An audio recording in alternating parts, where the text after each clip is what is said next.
Cooley, and this is my second live read. Thank you, thank you, thank you for being here, and thank you from the bottom of my heart to the Minnesota State Arts Board for awarding me a grant to do these live reads, which I'll be doing every Saturday at 2 Central Time through February. So please join us again and tell people that you think would enjoy it. It's all about creativity, healing, and enhancing our lives by being creative. That's what my memoir, Incandescence, Rising Above Darkness, is all about. I love sharing the healing and life-enhancing joyous creativity with others. We all have difficulties and disappointments to heal. Whatever we admit, we can heal. Whatever we ignore doesn't heal. And we can end up using it as an excuse not to move forward with our luminous potential and helping others, which I try very hard to turn my adversity into advantage by turning it into art, which is why my life has so much creativity. I've been challenged and blessed with a lot of adversity to rise above, and it's fuel for art for me, and so I have no regrets, and I love sharing that with others because everybody has stuff that they need to heal, and expressing our emotions stimulates our immune system, so creativity is a safe and respectful way to express any and all emotions. And we can enhance our homes. As one friend said, viewing the home, it's like a living museum with the heart of a home. And I started counting my creative expressions, and when I got over 2,000, I had to just go back to creating. It got a little nerve-wracking to be counting, but I love using it for art. So let's show you a little bit of that before I start my 3 short story live reads. Let's show you here's the receiving room gallery, this historic home. This was the receiving room where the guests would wait for the homeowners to come down and meet them. I like to greet my guests with my art, my heart. So it's the receiving room gallery. And I like to use everything I like to have in my life as an opportunity to create and transform. So I design and paint the screens. I designed and built these tables. I designed most of the furniture, made some of it, painted some of it, all of the art, the framing, the dishes, 202 each. I carved, each dinner plate has a different species of the 15 species of cranes. All 202 pieces are the crane's habitat. Nature is my muse. It's the master designer. It's my sanctuary, and it's what we all, it's our home, and we're connected to all of it and each other. So I like to celebrate it and be inspired and share it, give it a voice through my art. So everything in my world is inspired by nature. This actually was a recreation of the lights in here. Had these dangling. They were a little awkward for me, so I turned it upside down and made it a chandelier tree. And everything is as ecological and economical as possible. My son and I restored this grand old home, saved it from collapse, and we get to enjoy sharing it with you and working and living in it. Here's our all-season tree. It's decorated for the gift-giving season right now, and we change it every season to celebrate all year long because we like the twinkling lights in the center of the house. And we keep using the same things, but in a different way every time I redecorate. It's a new way. And these scroll frame. Let's show Instagram and YouTube the Christmas tree. You'll have to excuse we got a bunch of different cameras going here at once. So I'm so grateful that my technically facile son is helping me with the technical part of this, and he's sharing it on a number of different platforms at once. All that is a little beyond me. I'm a very hands-on multi-artist, writer, creativity coach, but he's the techie, and boy am I grateful. So let's all right. let's show up the stairs, if we can show this scroll frame design that I have crane prints. Not really. Okay, so we will be showing the prints that my technically adept son And if you're on YouTube or Instagram, you can also look on Facebook, or you can go to her website, incandescencebook.com, and you'll get a better view. It's a lot easier to turn the laptop.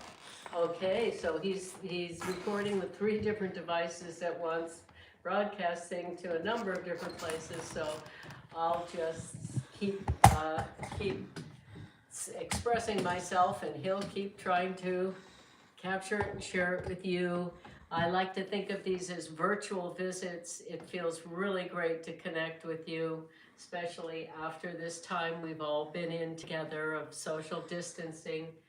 But here's prints that Bodhi learned to make museum quality, limited edition, numbered and signed prints of my art. Then he made a website, clarecooley.com/shop. Is that what it is? That's my shop. And you can see a bunch of my art there and the prints that we make right here at the Emerald Lady. So we can sell them affordably. We do it all ourselves. clarecooley.com/shop. Thank you. So let's show you how we've appointed our living room for the gift-giving season. Come on in.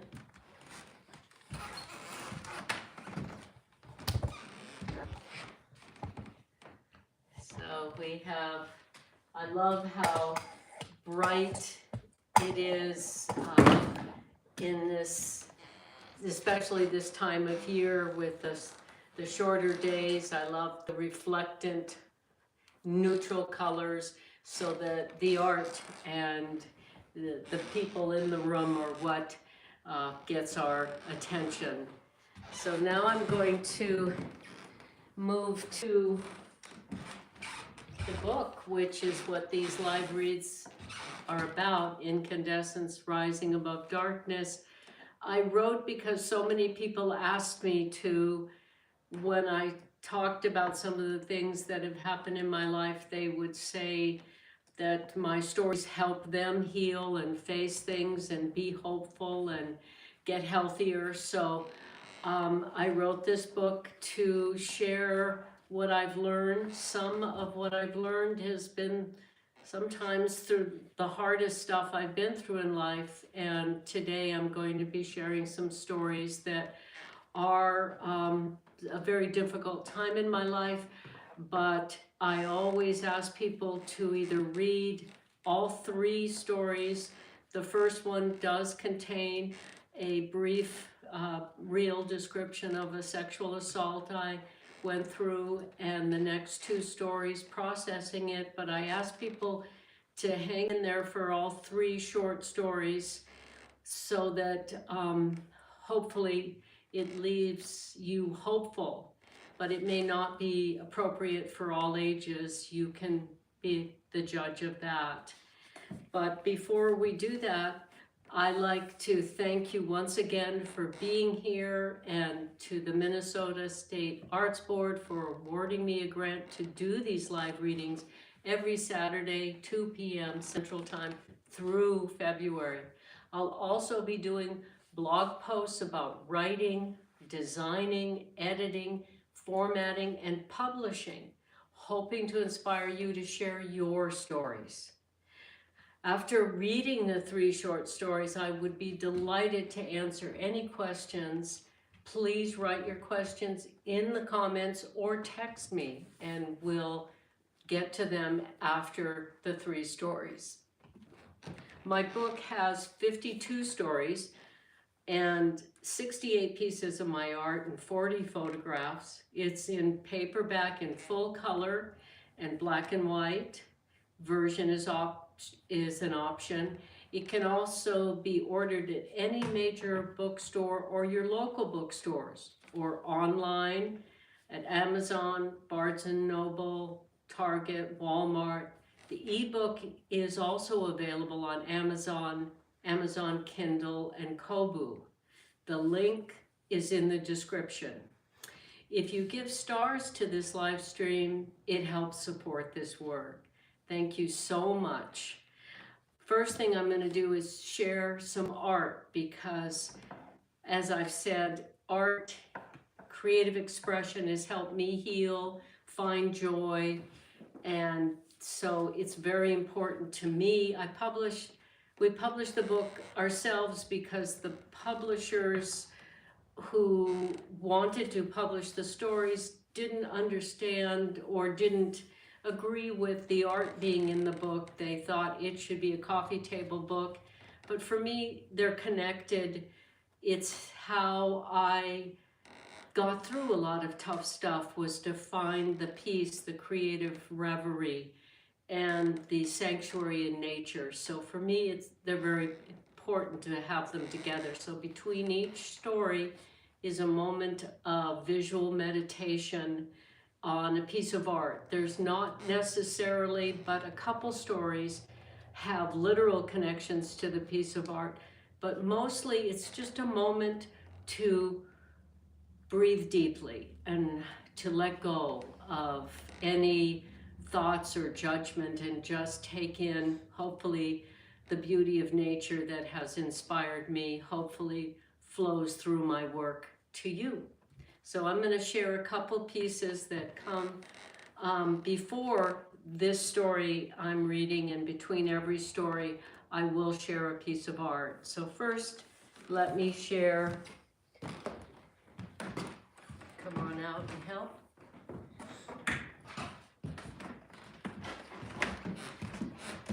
This one. This is, you want to go up to the camera first or after? This is Egret on the Branch, which is in the book right before this first story I'm going to share today. And put it in this one.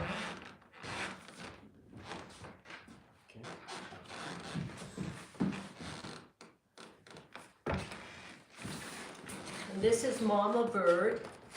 And these two are imprints, the only originals that I had imprints made of, and I wanted to show them to you because these are available if you contact us. They're not on the web store yet, but they will be. And besides this one being before the story I'm about to read, they go together. For me, they're like yin and yang, male, female, protective, nurturing energies that we all have, and we should strive, in my opinion, to balance within us and in the world. And I wanted to tell a little story about when I fell in love with drawing. I said, if you're going to make this a business, you have to commit. So you have to finish everything you start. And while doing Mama Bird, I can remember being annoyed at her and saying, you look more like a pincushion than a bird. But I finished it because I made that commitment to myself, and I'm so glad I did. Many people, including myself, have enjoyed it. And sometimes our creativity comes from such a deep place, we don't even understand it or appreciate it in the moment. But if we commit to letting it flow, wonderful surprises can happen. So, thank you.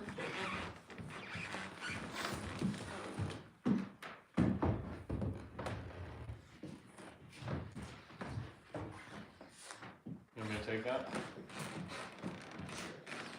You want it over there?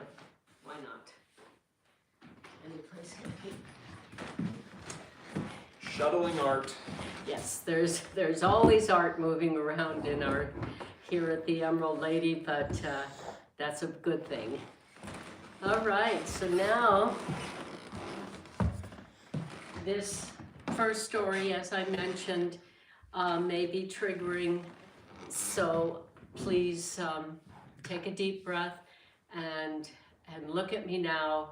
It is my own memoir and my own stories, and we can get through anything that we choose to. And so I never feel sorry for myself that I've been through some difficult stuff, and neither should you, because it's all fuel for art and creativity, and it can teach us things that, well, easy stuff may not teach us. So here we go. When the goddess looked away. Everything is normal. My father is passed out drunk. My mother is at the factory working. My older sister is looking for drugs. My brother is in his room reading. My younger sister is pretending everything is fine.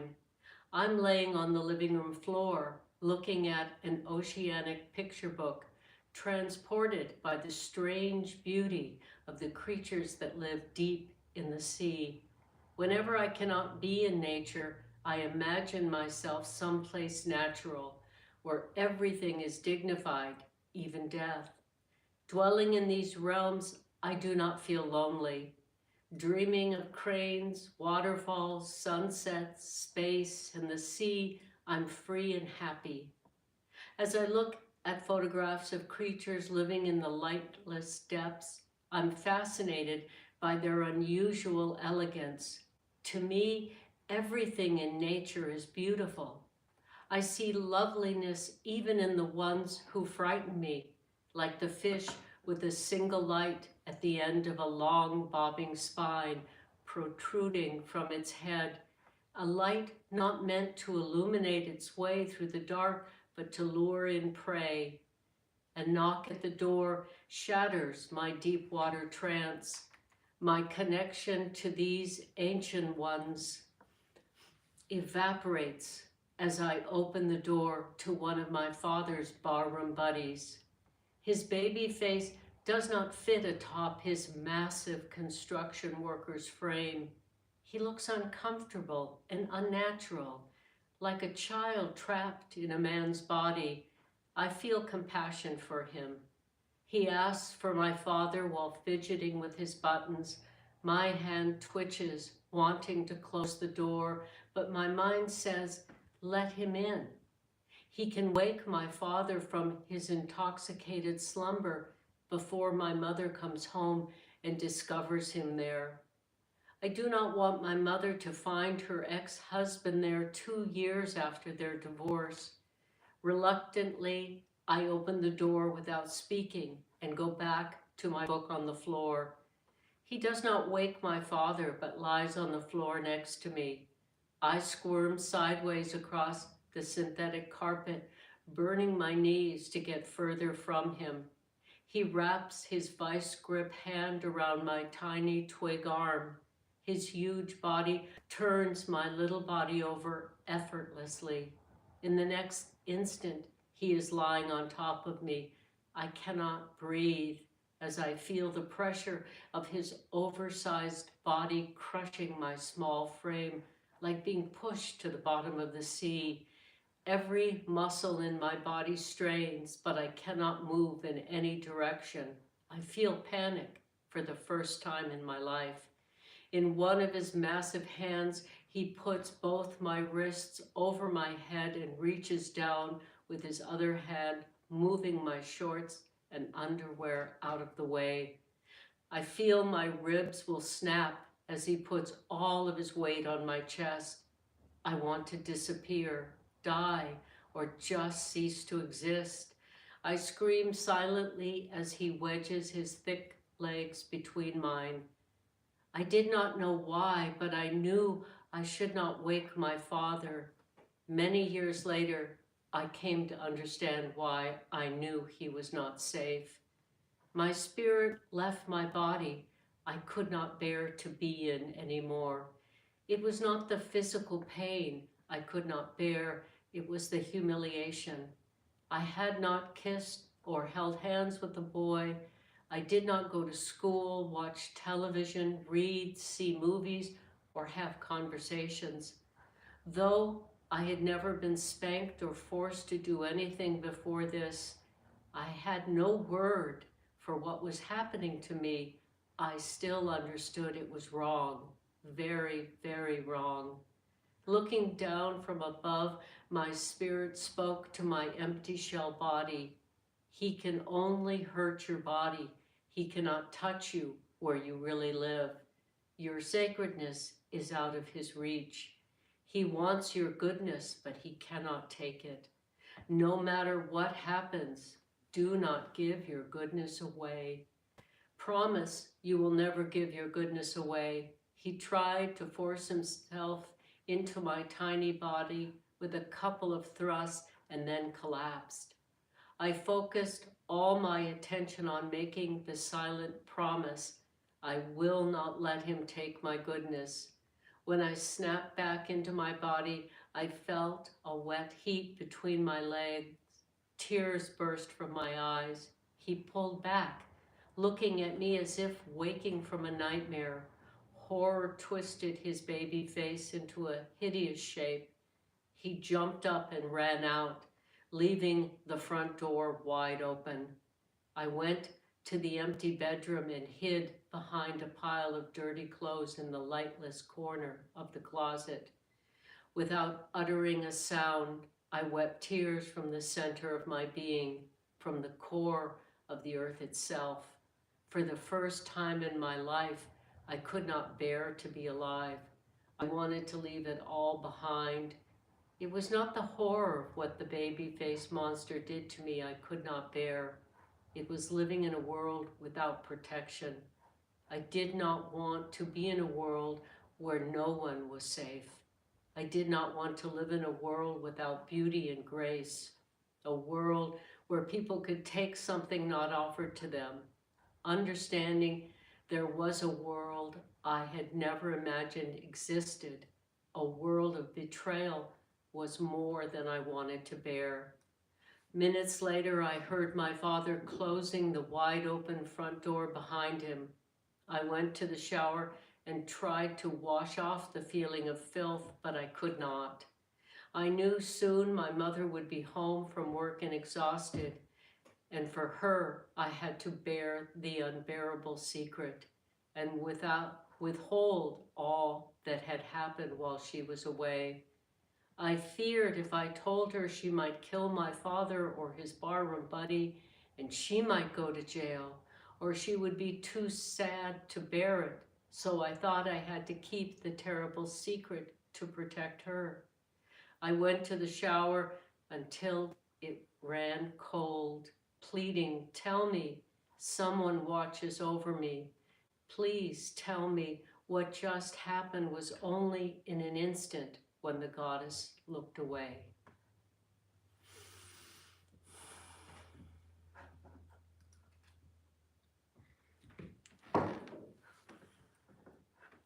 Perhaps you understand a little more why art, creating, meditating on the beauty and the natural balance of nature is so important to me, and I believe it's important to all of us.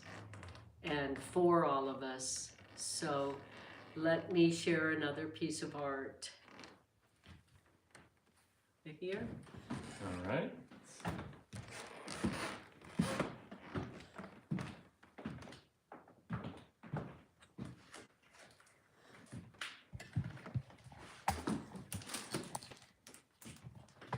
Oops, one second. Well, here's the prints we make of Mama Bird and Egredon Branch here at the Emerald Lady, and offer at a reasonable price because we make them ourselves. We don't have to pay someone else part of it. And that makes me very happy to be able to offer the art, because art is for everyone. And this is called Opening in Space.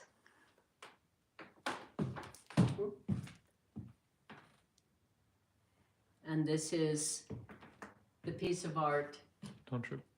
before the next story. Okay.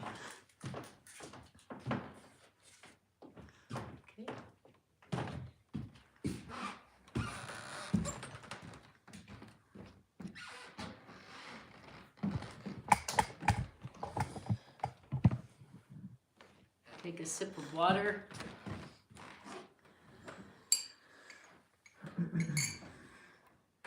Oops, that was coffee. You want water? I got water, it's fine. All right, so the next story is I did write my memoir from the beginning until recently in my life. So this is the next story that I wrote in chronological order. So it's called Bridge to the Other Side.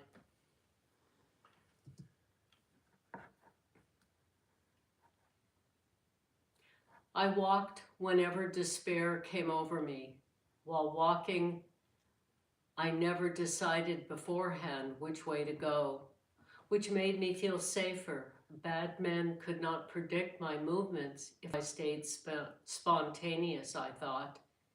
Free-flowing became a way of life, my way to survive, choosing direction by following the scent of jasmine, a warm breeze, letting a root growing under the sidewalk cause one shoulder to dip and my body to lean, discovering paths. My daily journey strengthened my connection to intuition and instincts. Often, I ended up at the same freeway overpass. Walking to the center of the bridge, I would stop and look down.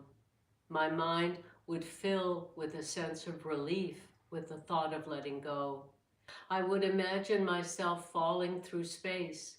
It was intoxicating, envisioning myself as a small bird drifting on warm currents or a leaf suspended on a gentle breeze.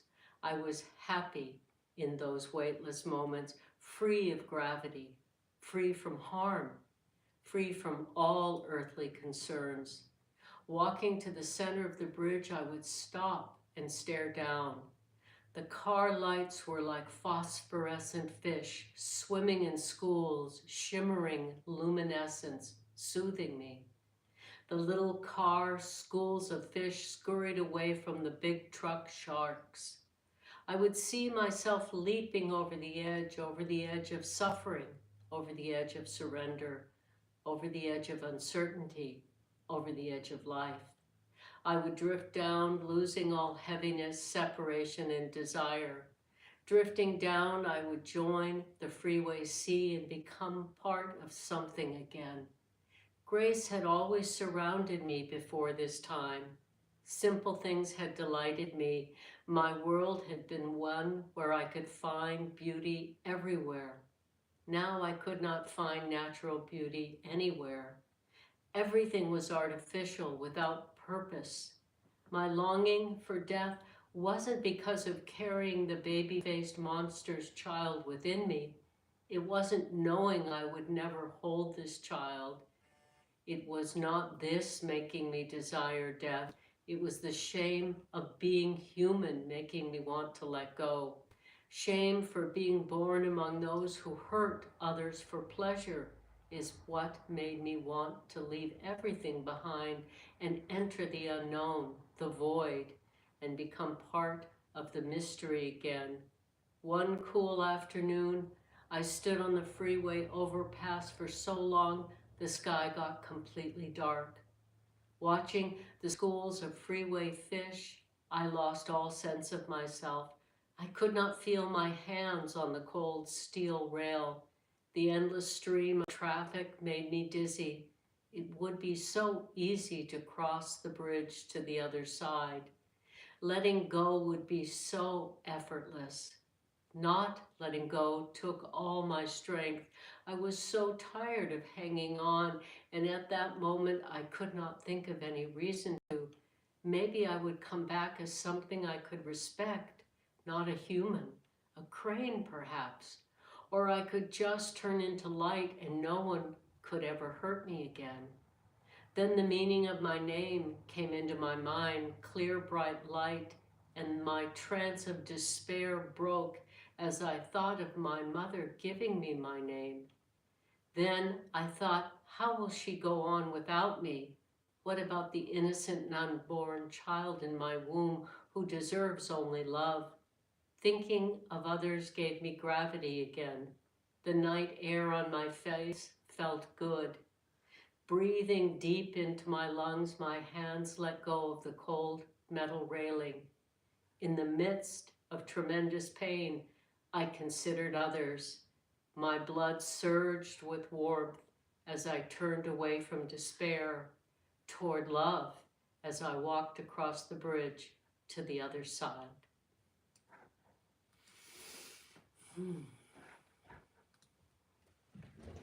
Let me share another piece of art.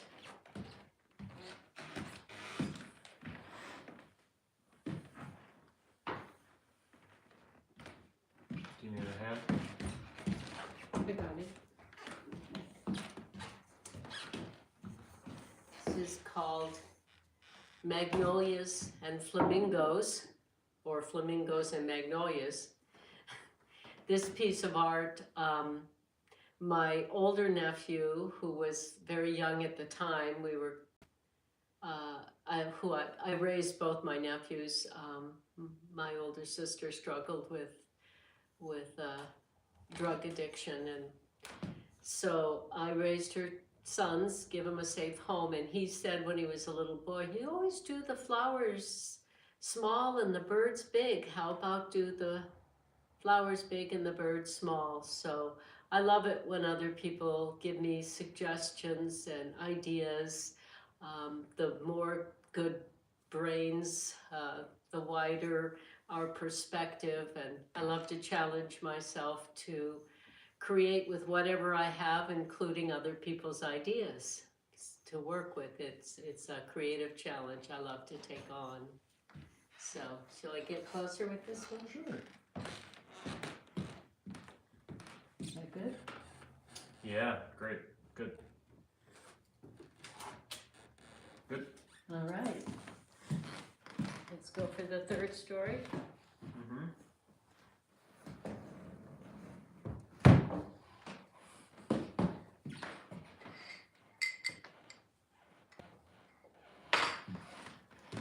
And let me say again that I love to try to answer questions. You can text them or write them in the comment stream, and we'll try to get to as many as we can.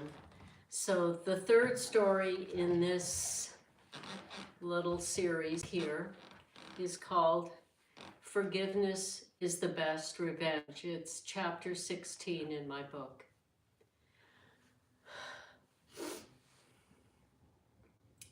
Forgiveness is the best revenge. My childhood ended the evening the baby-faced monster came through the door. I became a 2,000-year-old woman in a 16-year-old body. Though I did not have a word for what happened to me, I knew it wasn't right. Immediately I felt life reach its kindling point within me. I was carrying a stranger's child forced into me. It was clear I could not keep either of us safe. I understood I would not get to see my child sleep, learn to walk, catch a ball, or ride a bike. Nor would my child get to know his mother's face, voice, or scent. For his safety, I had to let adults raise him. I hurt too much to cry. I feared there would be no end to the tears. I believed I had to contain the pain to be brave enough to do what I had to for my baby. A few days after my baby was born, he was adopted by a couple who could protect him. I walked across town to a dark bar where my father drank. He was lonely and I felt sorry for him. Whenever I went to see him, he would stop drinking for a while. It made me feel better to help someone else, and I loved him even though I didn't trust him. He was my father, and I wanted to help. He would leave the Red Lion bar when I came to see him, knowing I hated everything about it. The smell of beer, cigarettes, sweaty men, cheap perfume, rancid oil on the popcorn, the noise of the TV, the jukebox, the pinball machine, and everyone talking at once while no one was listening. Nothing was lovely or natural there. No windows, only artificial light. Most days I waited outside the musty bar. This particular day, I was waiting inside so my father would not order another beer before he finished his pool game. I did not ever speak or look into anyone's eyes in the bar. I did not turn around to see who sat behind me. I heard a voice say, "Why didn't you tell me? I would have married you." Until then, I had partly blamed myself for what happened, saying things to myself like, I should not have said hello the night he was at the Mexican bar when I picked up my father. I shouldn't have opened the door. I shouldn't have thought I was safe just because my father was there. I shouldn't have worn shorts. I shouldn't have gone back to my book on the living room floor. I should have screamed even though I couldn't. I should have hit him even though I couldn't. Or I should have known something I never knew existed was about to happen to me. But now, hearing the baby-faced monster's voice again, I did not blame myself anymore. Instead, I was filled with disgust. I wanted to be outraged. I wished I wanted to hurt him, to pick up the bar stool and hit him over the head, or grab my father's pool cue and run it through his heart, or take the tequila bottle and break it over his nose, or scream at the top of my lungs, "You raped me and left the state that night. You got married within a week and returned after I endured arranging for my child to be adopted, and now you act like we had an affair." I wish I wanted to hurt him as he hurt me, but I could not feel anything but pity for him. All this flashed through my mind in an instant. I should want revenge. I should want to make him suffer. I should yell loud enough for everyone to hear, "You're just what a young lady dreams of for a husband, a rapist. Who is this charade for? My father or your guilty conscience? We did not have an affair. You forced yourself on me and left a child within me that could not be raised by his mother." I wished I wanted to humiliate him, but if I let myself be filled with hate, I would be like him. So I got up and walked out without looking back. As soon as I was outside, I started to run in the opposite direction of home so no one could predict my path. I hid behind some industrial buildings for a while before I began walking a meandering route down strange little streets. Whenever a car came turning onto the block, I disappeared behind bushes until it was gone. Only a tiny street where no one seemed to be home, I stopped and sat down under a ginkgo tree. The tiny fan leaves sprinkled on the ground were so lovely that their grace made me cry. The first tears came softly, and then they flowed like a wild mountain river in a spring thaw, rushing out of my eyes, over my cheeks, across the lawn, and the yellow flowers growing up through the cracks in the sidewalk. A river of tears poured off my mountain of silence, until my eyes were so clean I could see clearly. I could see he could rape me, but he could not take my dignity.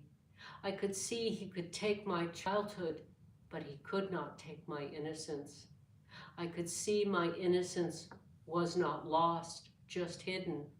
I had buried it deep in my own heart, like people burying the family jewels as the enemy approaches. I started digging frantically inside myself, leaving holes everywhere looking for it. Still, I could not find the brilliant gems of my innocence. My internal struggle was trying to understand what had happened to me and why it had destroyed the landmarks to guide me back. I cried and whispered, "Please help me find my innocence." I heard a tender voice surface from my own depths, saying, "The map is in your heart." I looked in my heart and found directions. Go over the mountains of hurt, cross over the rivers of rage, pass through the forests of fear, and you will find your innocence there. But how will I find my way? By staying on the path. What is the path? The path is forgiveness. How can I forgive a man who raped me, ended my childhood in one selfish, cruel moment? He tried to steal your innocence because he could not find his own after someone tried to steal it from him. Then a vision of him as a 4-year-old child came into my mind. I saw my father was once innocent, open, and trusting. My older sister and everyone who had hurt me ever were lost on their way back to their own innocence. I could see back to the beginning of innocence, back to the beginning of fear, the beginning of pain itself.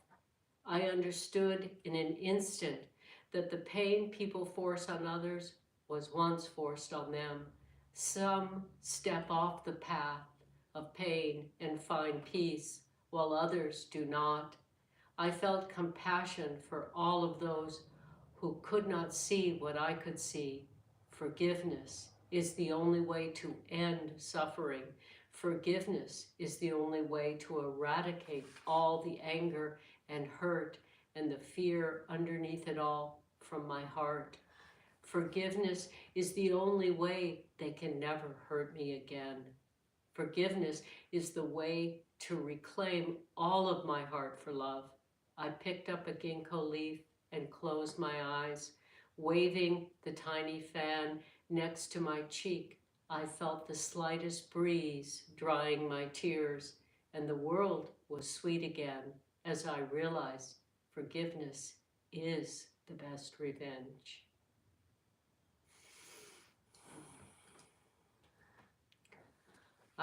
As I read that, I thought of how fortunate I am that my son, who you've met earlier in this live read, Bodhi, is a storyteller, movie maker, and he wrote a screenplay and used the ginkgo leaf on the cover of his, I guess they call it script Bible, but he named it, inspired by my memoir, The Life of Clare, which was suggested by a screenplay writer who has mentored him and worked on Mine Hunters, and using the ginkgo leaf on the cover just came into my mind and heart. So I wanted to share that, and that his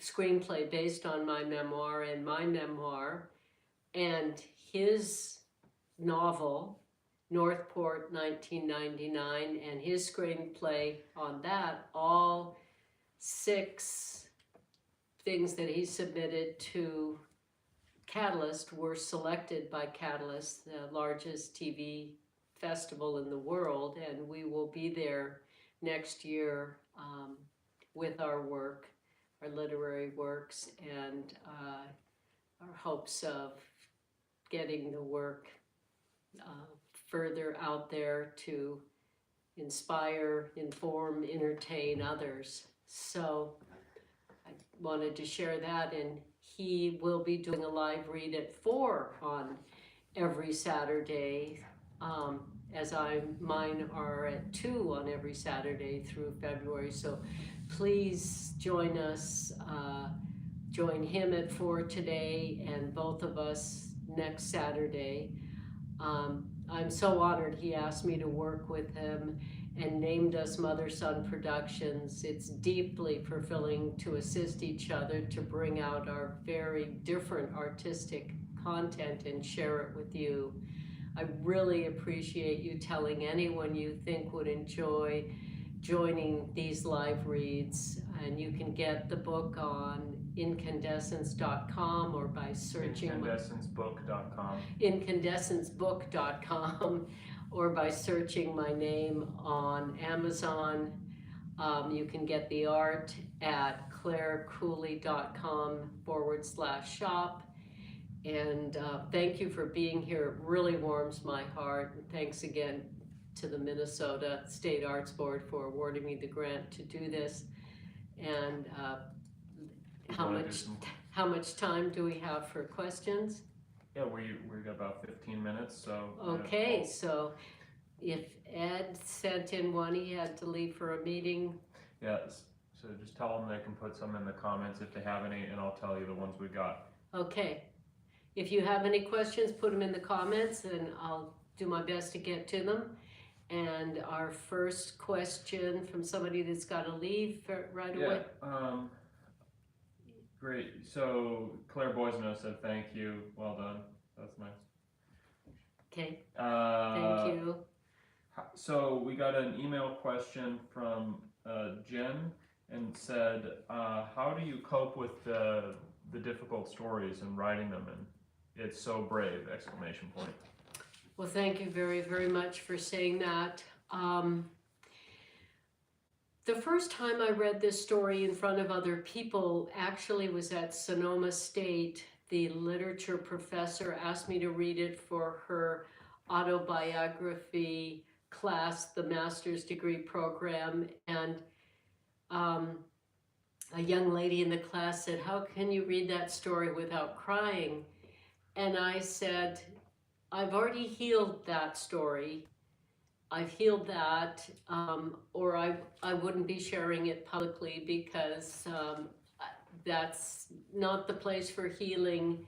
Healing is generally a private, and so, but writing the truth, it's already happened. So writing it is a way to get it out of our heads or hearts, out of our body, and get objectivity on it, to express it and stimulate our immune system and learn from it and end up having no regrets, let alone any pain around it, because we can use it to help others.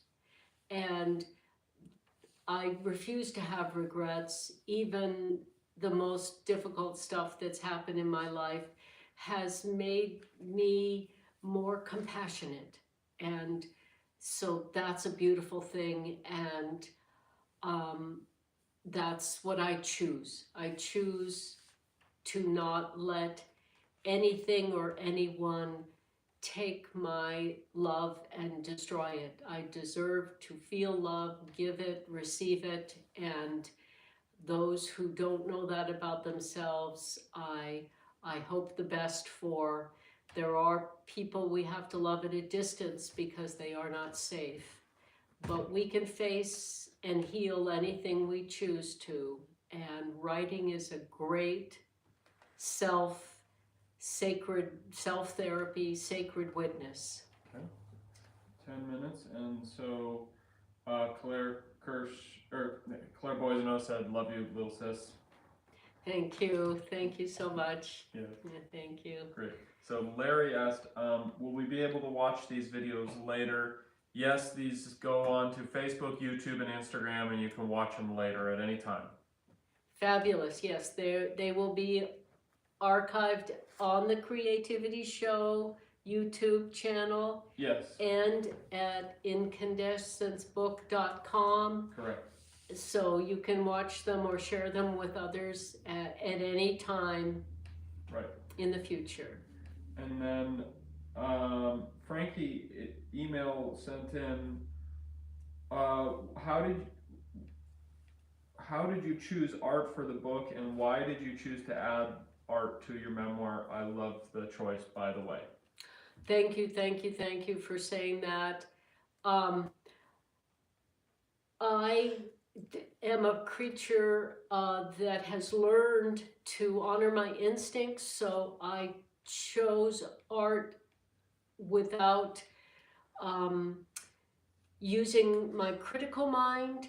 I went with my heart and my instincts and feelings on which art to put before or after each story. And it occurred to me just today that magnolias and flamingos, the original I have over my bed, and it didn't occur to me that putting it with forgiveness is the best revenge was a way of wrapping myself in the rest of forgiveness every night by having it over my bed. So I chose to have it go with my stories because it has been a way that I've expressed myself to heal and enhanced my life with the beauty that's there. No matter how tough life can be at times, there is still beauty, and it's important for me to remember that and go there and share that. So it's important for me to have the art be with the stories, and they're all part of my process. Right. Thank you for asking these great questions.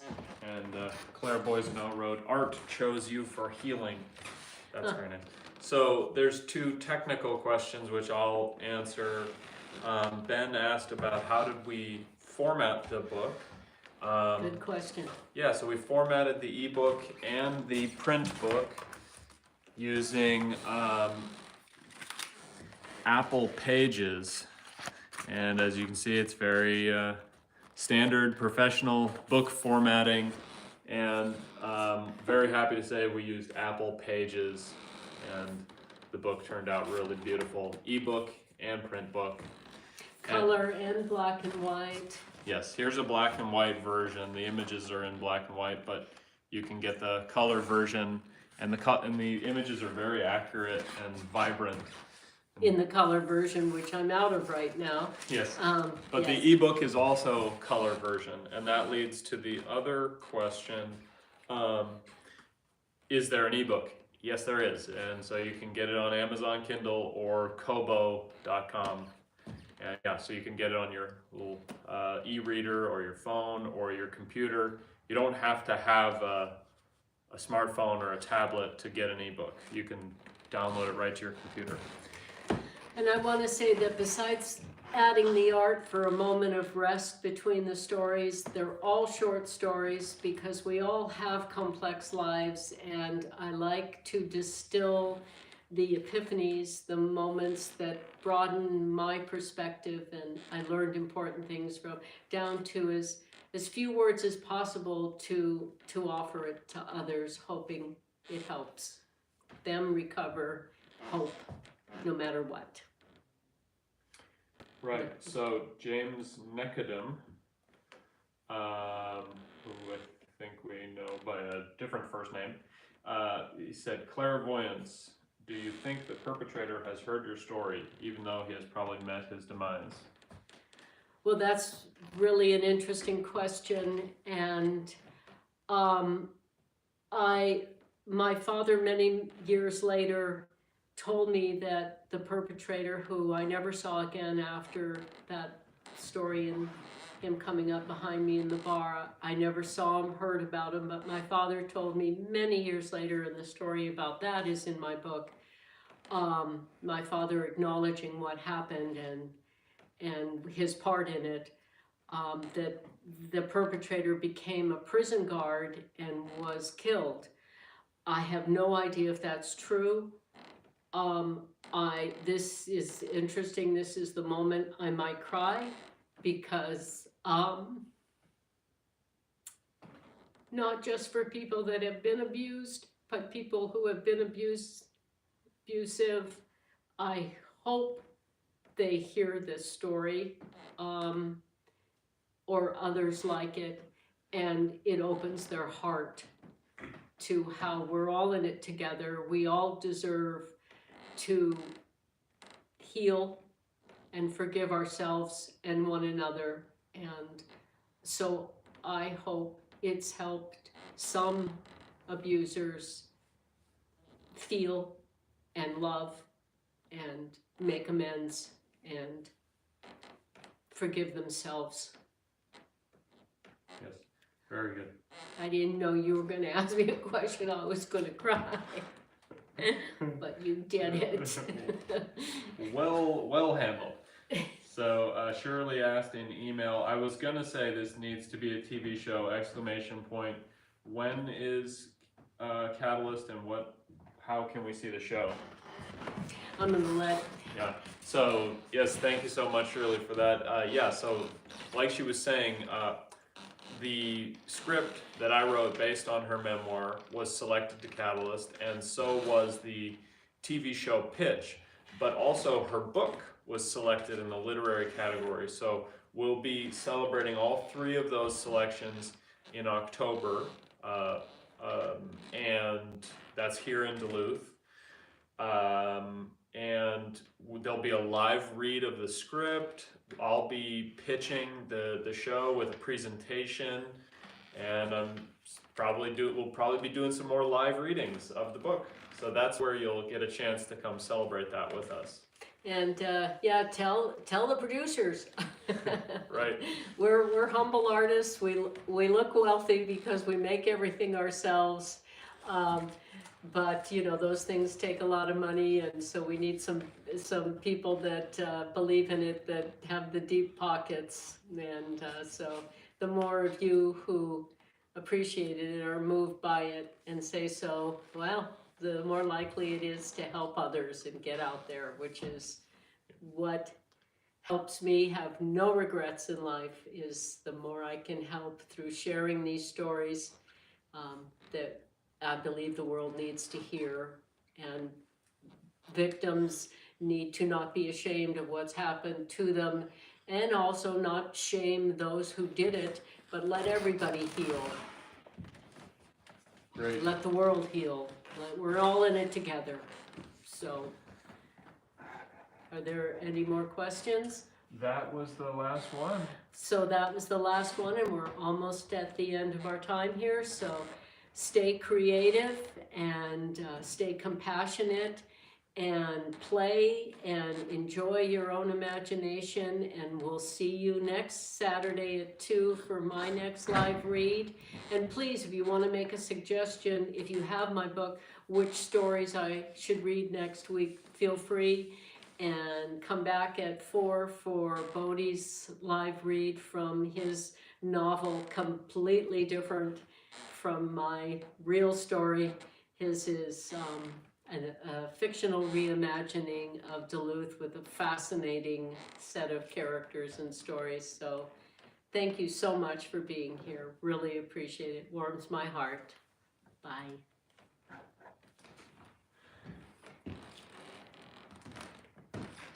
Ending, one moment.